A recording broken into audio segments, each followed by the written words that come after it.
David Draper joins us now from Detroit to talk about this verdict. Gentlemen, good to see you again. Hi, Ryan. Hi. Okay, so this verdict, I know that it's not what you expect, not what you wanted, but in a way, was it what you might have expected?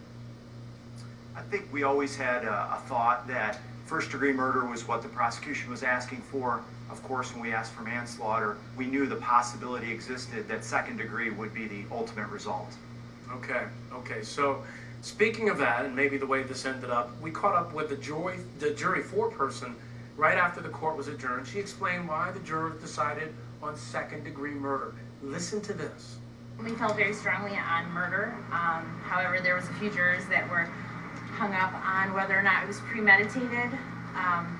But we came to a conclusion, and I feel very strongly about what we did. All right. Was this your first experience on a jury? This was actually. And how did you find it? It was definitely a learning experience. I'm very happy that I got to be the foreman and I was a part of this. I may have missed it, but as far as how the jury came to a conclusion, can you just tell us, take us through the thought process? It was a 10-2 vote. There was two people who thought that it was second degree, and the majority of us thought it was first degree. However, we have to make some sort of compromise. I mean, the two people refused to, I guess, just settle for first degree. So we decided that of the remaining options, second was the most appropriate.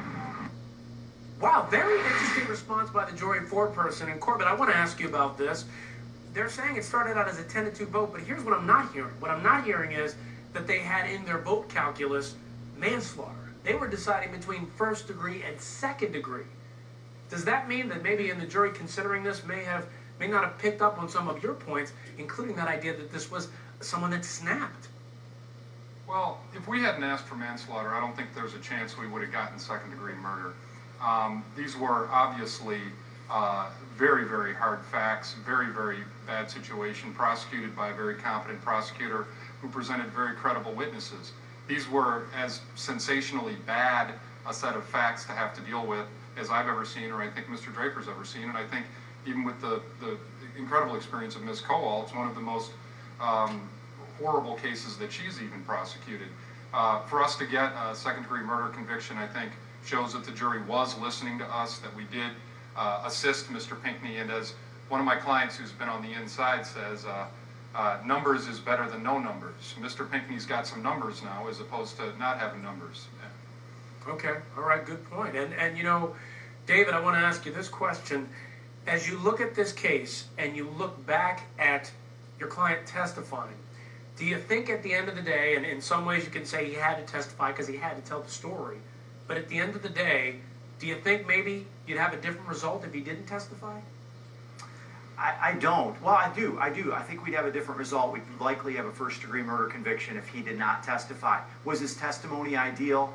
We can all agree that he was very flat, that he did not show emotion, that he didn't cry, that as Corbett and I discussed, ideally you would have had a more emotive client. We didn't have that. But if we didn't put him up, we couldn't have asked for manslaughter, and if we didn't ask for manslaughter, we didn't likely end up with this second-degree, quote-unquote, compromise verdict. Okay. Otherwise, as Corbett says, he's looking at no numbers. All right. Now, Corbett, was there ever an idea here to put forward, to start talking about a plea deal?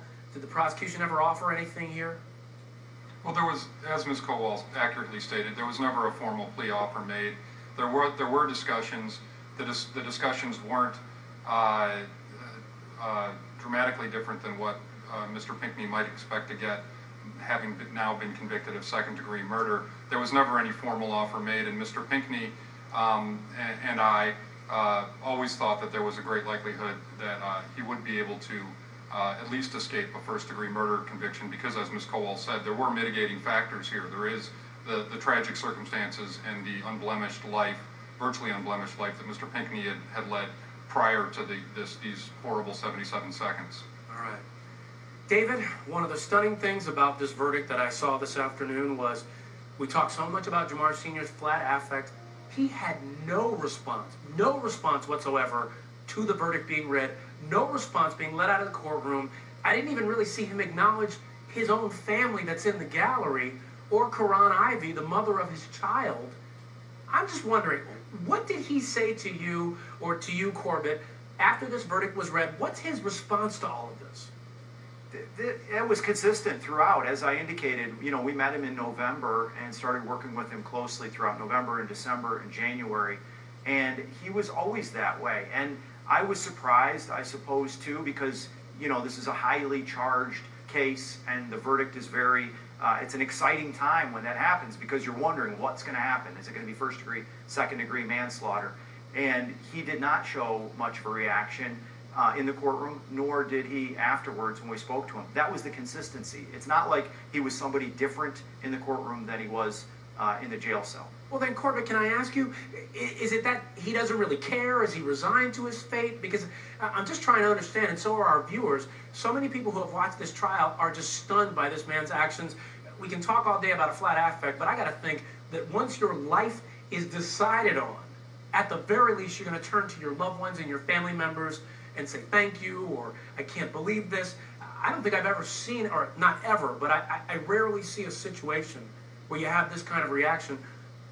What is it? What is he going through? And I honestly can't tell you. I've tried a lot of cases, and typically you're right. There's a reaction one way or the other. I've seen hardened criminals, people who've committed very horrible acts, break out in tears after either being acquitted or convicted. Cry like babies at their sentencings. Big, motorcycle guys convicted of murder, crying at their sentencings, crying as their verdicts are read.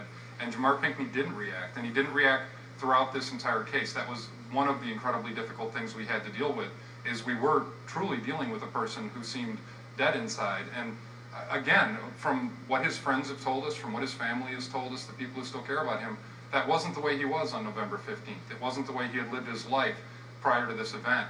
And I really do think that he had resigned himself to living in hell or being dead emotionally, and really didn't care what the criminal justice system did to him. He was never begging us for his freedom. He typically was more interested in kind of mundane, business-related, day-to-day things than he was in discussing the strategy of his case or whether or not he was going to be acquitted. Wow, unbelievable. David, I want to ask you one more question here. Certainly. Your client, second-degree murder, as I understand it in Michigan, that still means he could be sentenced to life in prison, or it could be sentenced to a term of years. Your strategy for the sentencing now, going forward, trying to get your client, I assume, the lowest sentence possible. Now the focus is no longer in the court. It's scrambling around, talking to all friends, family, co-workers, getting letters of support, putting together his background from work, parenting, his school, his college and high school, and kind of putting together who is Jamar the person, because as Corbett indicated, this was an unusual event for him and anybody, but that was not him as a person, and we wanted to show the court that. And I want to just mention briefly, Ryan, that our client was medicated throughout the trial. I know viewers are like, how can he be so flat? I agree with Corbett that something died inside of him when his son died, but I also think that some of those low-level medications may have affected how he looked and how he reacted in the court. All right, David Draper, Corbett O'Meara, stick around. You're going to be answering our viewers' phone calls in just a second, and thank you so much for your comments. We appreciate it. Thank you, Ryan. All right, Jamar Pinckney Sr. is a convicted murderer, a man who killed his own son. Tomorrow, the boy's mother will get a chance to speak.